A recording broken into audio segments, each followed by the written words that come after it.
Hi friends, முருங்கைக்கீரை துவையல் எப்படி செய்யுதுன்னு பார்க்கலாம். அதுக்கு கடாயில் எண்ணெய் ஊற்றி 3 டேபிள் ஸ்பூன் அளவுக்கு உளுத்தம்பருப்பு, 1 டேபிள் ஸ்பூன் கடலைப்பருப்பு, 2 காஞ்ச மிளகா, 10 பல் பூண்டு, ஒரு சின்ன துண்டு இஞ்சி சேர்த்து நல்லா வதக்கி விட்டுக்கலாம். கூடவே ஒரு மீடியம் சைஸ் வெங்காயத்தை கட் பண்ணி வச்சுருக்கேன், அதையும் சேர்த்துக்கலாம். வெங்காயமும் போட்ட பருப்பும் நல்லா கலர் மாதிரி வரணும், நல்லா வதக்கி விட்டுக்கலாம். கலர் மாதிரி நல்லா வதங்கி வந்ததும் க்ளீன் பண்ணி வச்சு முருங்கைக்கீரை அதை கூட சேர்த்துக்கலாம். முருங்கைக்கீரை சேர்த்து 2லேருந்து ஒரு 3 நிமிஷம் நல்லா வதக்கி விட்டுக்கலாம். முருங்கைக்கீரையை ரொம்ப நேரம் வதக்கணும்னு அவசியம் இல்லை, கசப்படுத்துரும். ஒரு 3 நிமிஷம் நல்லா வதக்கிக்கலாம். வதக்கிட்டு ஒரு சின்ன பத்த அளவுக்கு தேங்காய் எடுத்து கட் பண்ணி வச்சுருக்கிறேன், அதையும் சேர்த்துக்கலாம். தேங்காய் சேர்த்துட்டு அடுப்பை ஆஃப் பண்ணிடலாம். கூடவே ஒரு லெமன் சைஸ் அளவுக்கு புளி, அதுக்கு தேவையான அளவு கல்லுப்பு சேர்த்து ஆற வச்சுக்கலாம்.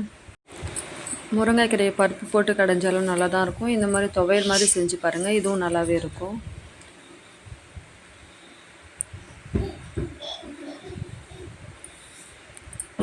இதை நல்லா ஆற வச்சுட்டு மிக்ஸி ஜாரில் சேர்த்துட்டு ரொம்ப நைஸாக அரைக்காமல் நல்லா குறைன்னு அரைச்சிட்டோம் அப்படின்னா துவையல் ரெடி ஆயிடுச்சு.